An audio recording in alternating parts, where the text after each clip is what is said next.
Bueno, vamos a continuar. Estamos viendo el patrón de longitud y algunas longitudes características, ¿no? De algunas cantidades que iban desde 10 a la 26 hasta 10 a la menos 15. Les decía, vamos a regresar a este tipo de notación que conocemos como notación científica, ¿no? Vean que aparece una potencia de 10 y un número que está entre 1 y 10, ¿no? Bueno, vamos a ver aquí. Otra de las unidades fundamentales del sistema internacional es el kilogramo. El kilogramo es para medir las masas. El kilogramo patrón, o sea, el prototipo de kilogramo, es un cilindro como este que está en pantalla, ¿no? Originalmente el kilogramo se definió como la masa de un decímetro cúbico de agua pura a 4 grados Celsius, ¿no? La definición actual, bueno, ya no es la definición actual, ¿no? Pero hasta 2018, de hecho en muchos libros van a ver que esta es la definición que aparece, ¿no? De que el kilogramo se define como la masa igual a la del prototipo internacional del kilogramo, o sea, una masa igual a la del kilogramo patrón. El kilogramo patrón es un cilindro como este que se observa aquí, ¿no? En pantalla. Esto se acordó en la primera y tercera conferencia de pesas y medidas de 1889 y 1901, ¿no? Y este kilogramo patrón, de hecho, es el patrón del kilogramo, el prototipo de kilogramo que se utilizó hasta el 2019. Y como ese era digamos, es el kilogramo patrón, la definición del kilogramo, pues se daba, la definición de kilogramo es como está aquí en pantalla, ¿no? En términos de la masa de este cilindro, que es el kilogramo patrón. Sin embargo, actualmente ya no se tiene la definición de esa forma, sino que en el 2019 se estableció una nueva convención que tiene que ver con cantidades que se consideran invariables en la naturaleza. De hecho, voy a ver aquí si puedo irme a la liga para explicarles aquí un poco sobre esto. Es algo interesante, de hecho, ¿no? A ver si me lleva a la liga. Aquí hay un artículo, de hecho, ¿no? Donde dice Sistema Internacional de Unidades, Sistema SI revisado, ¿no? En esa revisión que se dio, pues se llevó a la actualización de la definición del kilogramo por primera vez de una forma diferente, que ya no dependía de ese metro patrón, ¿no? Bueno, resulta más o menos es esto, ¿no? En la naturaleza tenemos diferentes cantidades constantes. Una de ellas es la velocidad de la luz. Hay otras constantes que van saliendo en otras ramas de la física, por ejemplo, la constante de Boltzmann, que vamos a ver también por aquí. Hay una constante que aparece en la física cuántica, en la física moderna, que es la constante de Planck. Esta constante de Planck generalmente la escriben como una H. Y es del orden de 10 a la menos 34, de hecho, joules segundos. No hemos visto esas unidades, ¿no? Pero más o menos para que quisiera darles una idea general, ¿no? Bueno, esa constante de Planck es del orden de 10 a la menos 34 joules por segundo. Joules es la unidad en que vamos a estar midiendo las energías. Y a su vez el joule se define como kilogramo metro sobre segundo al cuadrado. Y entonces lo que se decidió hacer es definir en kilogramos en términos de esa constante de Planck. Así como la velocidad de la luz es una constante y se ha medido, entonces hay diferentes experimentos que han permitido medir la constante de Planck. Entonces, como la constante de Planck queda en términos de las unidades de kilogramo, a partir de lo que se logra medir de la constante de Planck, se definió el kilogramo en términos de esa constante de Planck, ¿no? Esa es la idea general, ¿no? De cómo, cómo se define el metro patrón. Entonces, es en términos otra vez de cantidades que se conocen como invariables en la naturaleza, ¿no? De hecho, la constante de Planck es una constante, ¿no? Como lo dice el mismo nombre, pero esas constantes de la naturaleza se pueden medir y se van midiendo cada vez con más precisión. Entonces, la constante de Planck se tiene muy bien medida y entonces en el 2019 el kilogramo se definió para el sistema internacional ya no en términos de esta masa, de este kilogramo patrón, sino en términos de esa constante universal que es la constante de Planck. De hecho, si ustedes buscan en internet constante de Planck, se escribe Planck P-L-A-C-K, ¿no? Es una constante de la naturaleza, tiene el nombre debido a Max Planck, que fue, digamos, de alguna forma el que inició la física cuántica, ¿no? La física de a nivel atómico y subatómico. Pero bueno, no vamos a andar en eso en este curso, pero sí, sí podría ser interesante, ¿no? Como lectura, les va a parecer sumamente interesante. Pero bueno, en los libros ustedes todavía van a ver que siguen definiendo el kilogramo de esta forma, ¿no? Pero sí quise poner aquí como una nota que ya esa no es la definición actual a partir de 2019, sino en términos de la constante de Planck, del valor de la constante de Planck. Bueno, entonces, algunas masas que se han estimado, ¿no? Eh, por ejemplo, el universo observable se estima que tiene una cantidad de masa del orden de 10 a la 52 kilogramos. La Vía Láctea una masa de 10 a la 42, o sea que todo el universo observable sería como 10 a la 10 veces más, ¿no? De materia. La Vía Láctea, 10 a la 42. El Sol tiene una masa estimada de 1.99 por 10 a la 30 kilogramos. La Tierra 5.98 por 10 a la 24. Tendría como un factor de 10 a la 6, que sería como 1.000.000 veces menos masa que el Sol. La Luna 7.36 por 10 a la 22. Un tiburón del orden de 10 a la 3, o sea, como 1.000 kilogramos. Y un ser humano del orden de 10 a la 2. Cuando decimos 10 a la, luego vamos a ver con más precisión qué significa poner este orden de magnitud.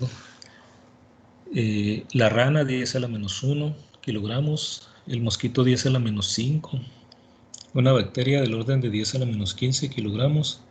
Entonces vean, pasa lo mismo que en el caso de las longitudes, vemos cantidades muy grandes, como desde 10 a la 52 hasta cantidades muy pequeñas, por ejemplo el electrón de 10 a la menos 31 kilogramos todo.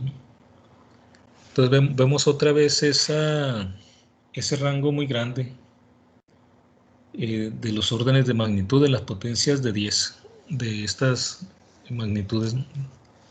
Como igual que pasaba en el caso de las longitudes.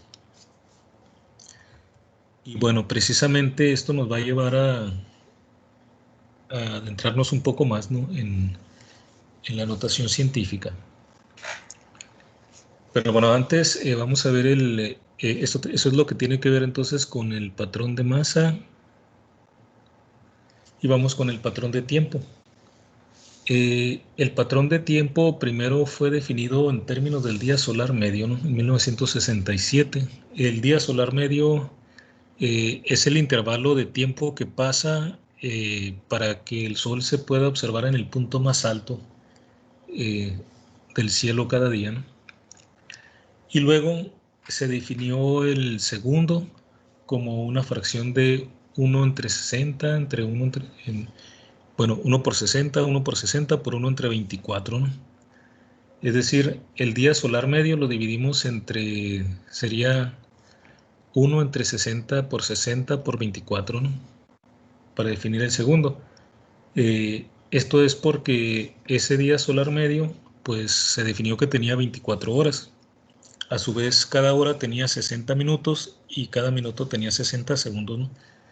Entonces, digamos que hay 60 por 60 por 24 segundos en un día, ¿no?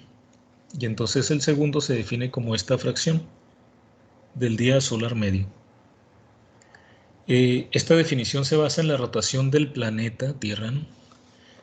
No es muy exacta porque resulta que este intervalo de tiempo no tiene realmente la misma duración necesariamente cada día, ¿no?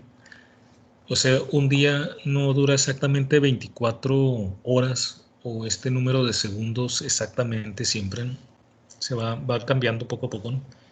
Bueno, hay variaciones, entonces no es muy precisa para muchos fines tecnológicos. Para la vida cotidiana sí puede ser suficiente, ¿no? Pero no para ya muchas necesidades actuales.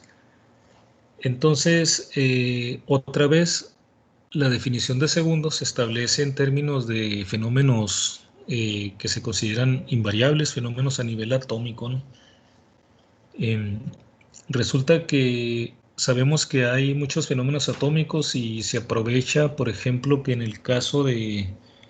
eh, en el caso para el segundo se define como la duración de 9.192.631.770 ciclos o periodos de la radiación que se emite en una transición de niveles hiperfinos del estado base del átomo de cesio 133.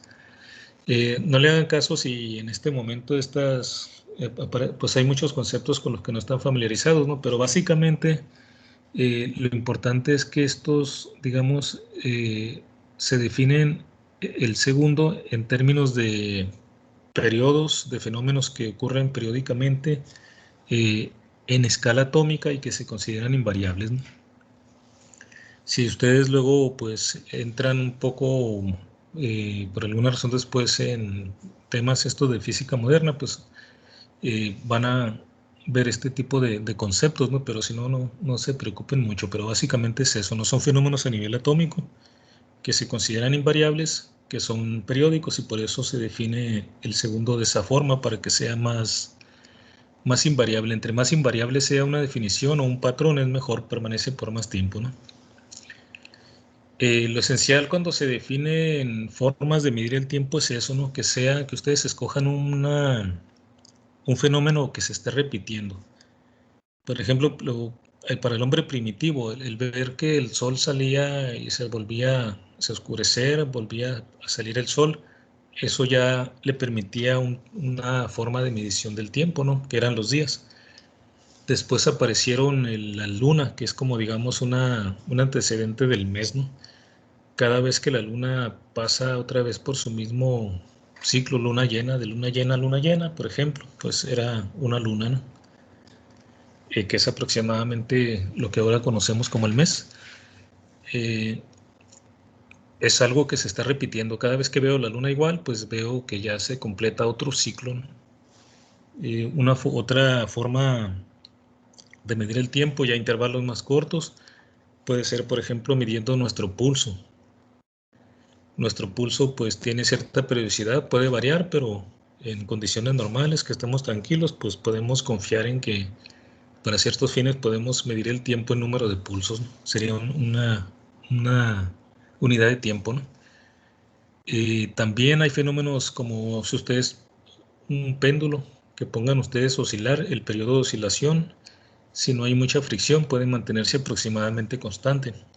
Entonces, lo esencial en el caso del tiempo es que podamos estar observando fenómenos que se repiten una y otra vez y utilizar ese fenómeno para medir el tiempo, ¿no? Precisamente.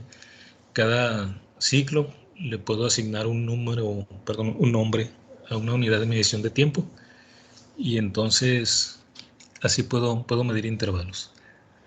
Eh, En el sistema internacional, pues tenemos que tener definiciones que sean cada vez más exactas, cada vez más invariables, y por eso se van definiendo en términos de este tipo de fenómenos, ¿no?, que son más confiables, más invariables, ¿no?, también.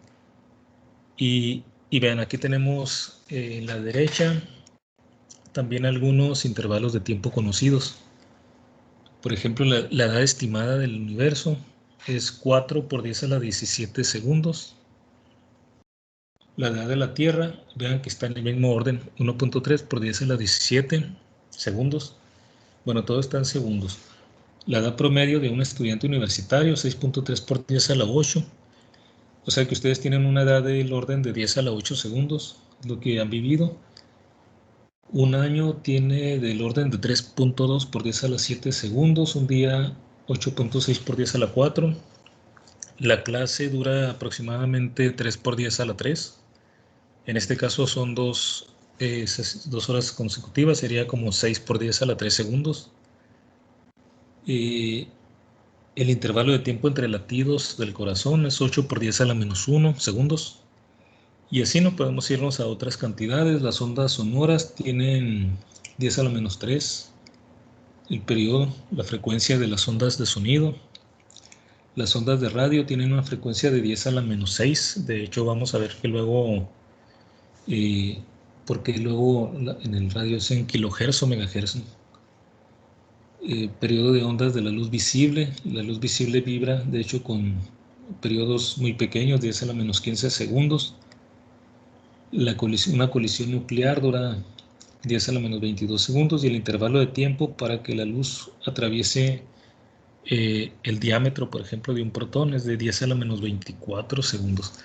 Pues vean todos los, también otra vez tenemos en cada cantidad física tenemos que, de acuerdo a la unidad fundamental de medición, varían mucho, ¿no?, las potencias de 10 de las diferentes cantidades que se han estimado o medido, ¿no?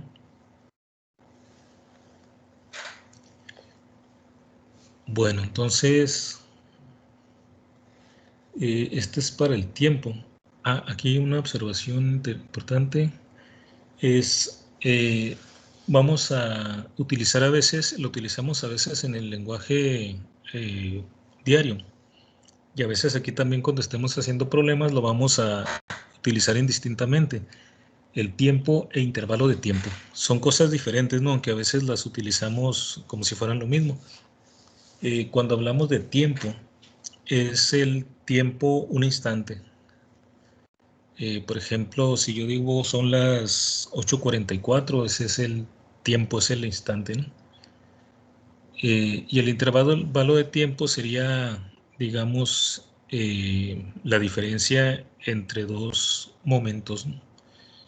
Por ejemplo, si son las 8:44 y concluimos la clase a las 9, entonces el intervalo de tiempo entre esos dos momentos, entre este momento y el cierre de la clase, serían 16 minutos.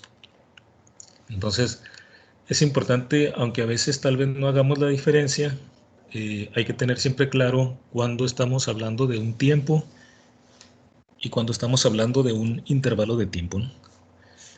Que aquí en la foto, por cierto, aparece otro fenómeno periódico, ¿no?, el reloj de arena. El tiempo que tarda la arena en cruzar de un lado para otro, pues se estima que siempre fuera más o menos el mismo, ¿no? Entonces servía como un patrón de tiempo, ¿no?, para medir tiempos.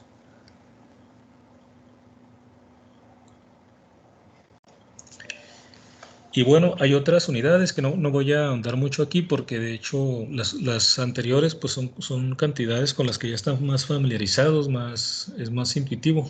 Estas las vamos a ver más en detalle cuando veamos los temas, ¿no?, de cada una de ellas, pero sí hay que mencionarlas porque son de las unidades fundamentales. El ampere es la unidad en que se miden las corrientes eléctricas. Las corrientes eléctricas, y se define como la intensidad de una corriente constante que que si se mantiene entre dos conductores paralelos, rectos, de longitud infinita, idealmente, de sección circular pequeña, si se colocan a 1 metro de distancia, entonces producen una fuerza de 2 por 10 a la menos 7 newton por cada metro de longitud. Es decir, si ustedes hacen pasar por dos, digamos, dos conductores, dos alambres, por ejemplo, ¿no? Una corriente eléctrica de 1 amper y dejan esos alambres con esa corriente de 1 amper a 1 metro de distancia, si tienen una corriente de 1 amper, entonces entre esos dos conductores va a haber una fuerza de 2 por 10 a la menos 7 newton por cada metro de longitud. Bueno, vean que aquí el amper se define en términos de fuerza. La fuerza se mide en newton. Y luego vamos a ver más adelante que el newton se define como kilogramo metro sobre segundo al cuadrado. Entonces vean que el newton está definido en términos de las unidades fundamentales, ¿no? Kilogramos metro y segundo.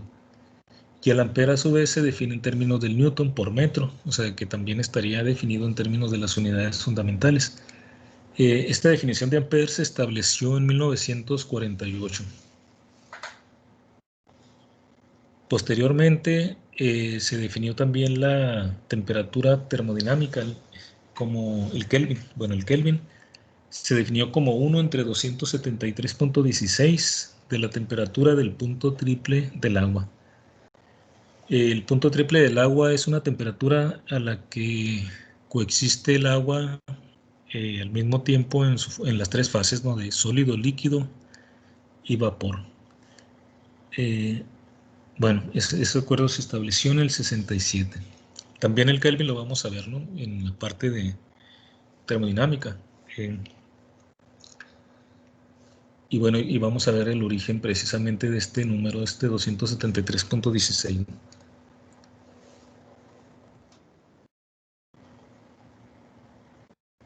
Okay. Las otras unidades fundamentales, el mol. El mol es la unidad en que medimos la cantidad de materia. Se define como la cantidad de materia que contiene tantas unidades elementales como átomos existen en 0.012 kilogramos de carbono 12.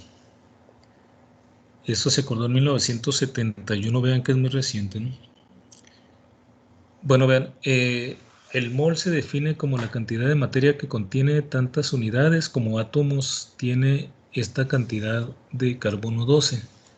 ¿Por qué se define de esta forma? Porque ya sabemos que en realidad en 0.012 kilogramos de carbono 12 hay un cierto número de átomos de carbono 12. El número de átomos que hay es 6.02 por 10 a la 23. Y entonces otra forma de definir el mol es que un mol de cualquier cosa son 6 por 10 a la 23 unidades de eso, ¿no? Por ejemplo, si ustedes dicen un mol de átomos de cobre, entonces serían 6.02 por 10 a la 23 átomos de cobre. O sea que pueden verlo de esta forma o como un número de componentes, ¿no? Que fuera igual a 6 por 10 a la 23 y eso es un mol. La candela es la unidad para medir la intensidad luminosa y se define como la intensidad luminosa en una cierta dirección de una fuente que emite radiación monocromática con esta frecuencia, ¿no? En Hz, 540 por 10 a la 12 Hz, que tiene una intensidad perdón, energética en esa dirección de 1 entre 683 watts por esteroradián. Eso se acordó en 1979. Aquí también hay términos que son tal vez nuevos para ustedes. El watts es una unidad que vamos a ver más adelante, que es una unidad de potencia. El esteroradián pues es unidad para ángulos, pero ya sólidos, ¿no? Que llaman, no así en dos dimensiones, como dibujamos normalmente a veces los ángulos, ¿no? Bueno, esto sería en el caso de la candela.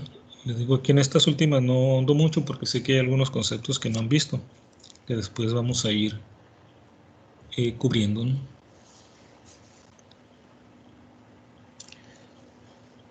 Bueno, aquí regreso aquí un poco a aquí en estas mediciones, por ejemplo, para los tiempos que van desde 10 a la 17 hasta 10 a la menos 24. Lo mismo pasaba con las masas, muchas diferencias, ¿no?, en las potencias de 10 y también en las longitudes. Entonces, si se fijan, hay una forma de, bueno, describir las cantidades cuando son muy grandes o muy pequeñas comparadas con la unidad de medición. Y entonces resulta útil esta notación científica de escribirlas en términos de potencias de 10. Y entonces va a ser importante estar familiarizados con estas potencias de 10, ¿no? ¿Qué significan estas potencias de 10 que aparecen aquí? Por ejemplo, 10 a la 17, 10 a la 8, 10 a la menos 13, 10 a la menos 22. Estamos, de hecho, de alguna forma familiarizados, ¿no?, con las potencias. Tenemos las operaciones algebraicas con potencias. Por ejemplo, sabemos que cualquier número elevado a la 0 es 1. Entonces, si tenemos la potencia 10 elevado a la 0, va a ser 1, ¿no? Ese es cualquier número que eleven ustedes a la 0, cualquier con exponente 0 es 1. 10 a la 1 es 10, es el 10 nada más, ¿no? ¿Qué significa 10 al cuadrado? Como 4 al cuadrado es 4 por 4, ¿no? O 5 al cuadrado, 5 por 5, 5 al cubo es 5 por 5 por 5, entonces 10 al cuadrado es 10 por 10, que es 100. 10 al cubo es 10 por 10 por 10, sería 1000. 10 a la 4 sería 10 multiplicado por sí mismo 4 veces. 10 a la 5, el 10 multiplicado por sí mismo 5 veces, serían 100.000. Cada 10 que se está multiplicando le va agregando un 0, ¿no? Por ejemplo, 10 a la 0 es 1 nada más, no tiene ningún 0. 10 a la 1 es un solo 10, el 1 seguido de un 0. 10 a la 2 es 10 por 10, sería 100, el 1 seguido de dos ceros, y así, ¿no?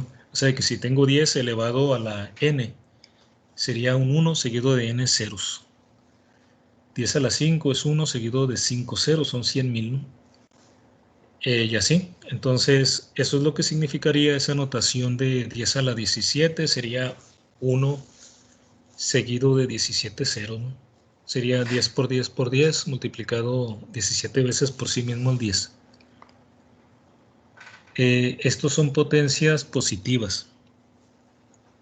Ahora sabemos que cuando tenemos una operación algebraica, voy a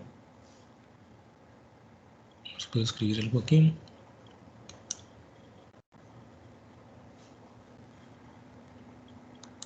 Escoger la pluma. Tenemos ciertas reglas, ¿no?, bien conocidas para este tipo de operaciones. Voy a tratar de escribir aquí en la pantalla. Como sale el número, por ejemplo, ¿qué significa? Bueno, no voy a poner aquí el 10. Aquí, ¿se acuerdan cuando tienen un 3 al cuadrado? Pues esto sabemos que es 3 por 3, ¿no? De manera similar a cuando teníamos ahorita el 10. 10 al cuadrado serían 10 por 10, ¿no? Sabemos que es esto. Pero ¿qué pasa si tenemos 1 entre 3 al cuadrado? ¿Recuerdan qué es esto?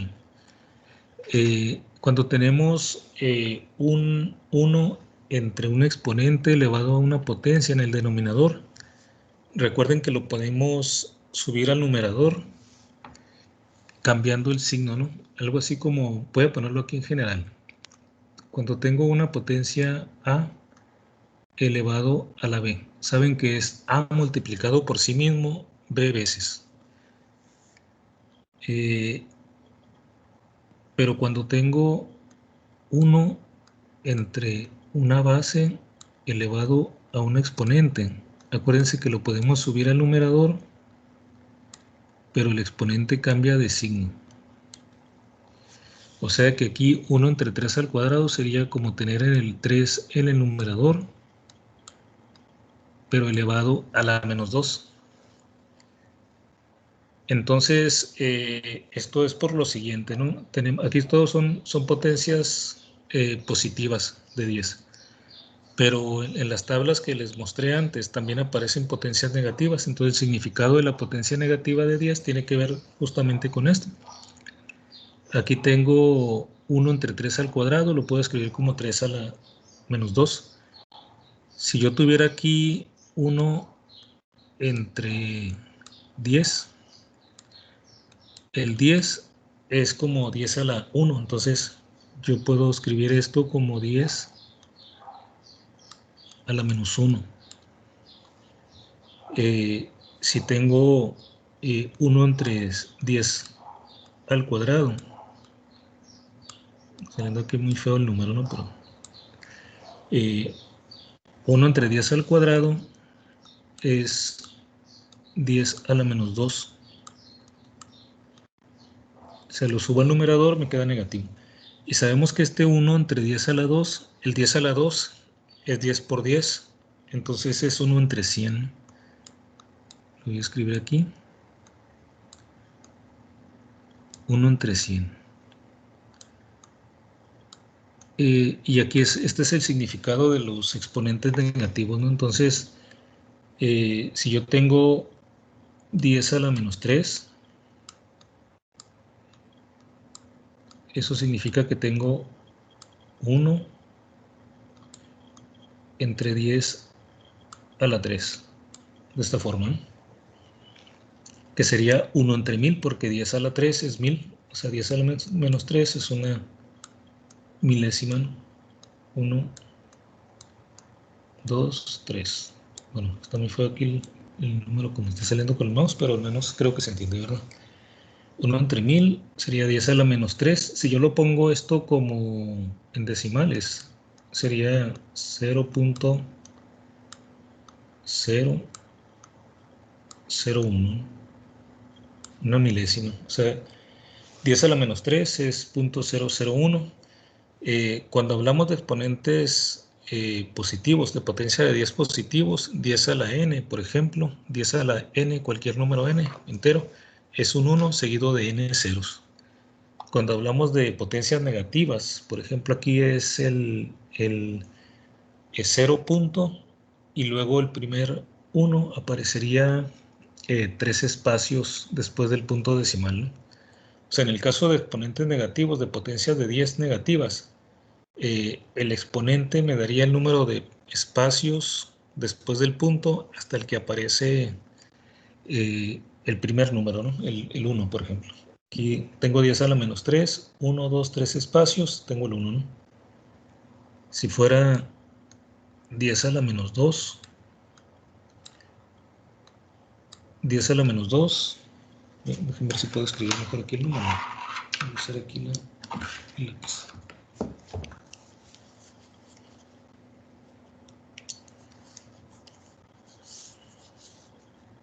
Aquí está. Por ejemplo, aquí, vamos a hacer un chueco.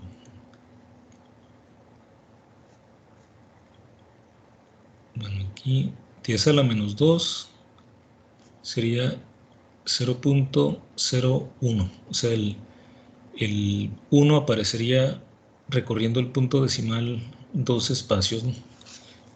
O sea, como si tuvieran aquí el 1 o lo recorrieran el punto a la izquierda 2 espacios más bien, ¿no? El 10 a la menos 3 toman el 1, 1 por 10 a la menos 3, toman el 1 y recorren el 3 espacios a la izquierda y dejan el punto decimal, ¿no? Pero bueno, lo importante aquí es ver este significado de los exponentes tanto de las potencias de 10, tanto positivos como negativos. No sé si todos están familiarizados con esta notación. La vamos a estar utilizando, ¿no? Bueno, entonces, esto era para clarificar esto de los exponentes negativos, ¿eh? creo que me salió mejor la letra con el mouse. Sí, sale más derecho. Es que tengo compartidas las pantallas, queda muy chico aquí donde escribo y aquí no. Por ejemplo, 10 a la menos 4 tendrían el 1 y luego piensen que recorren el 0. A partir del 1, perdón, 4 espacios a la izquierda, 1. Ponen un 0, 2, 3, 4. Luego ponen el punto y siempre hay que poner aquí el otro 0, ¿no? Este sería 10 a la menos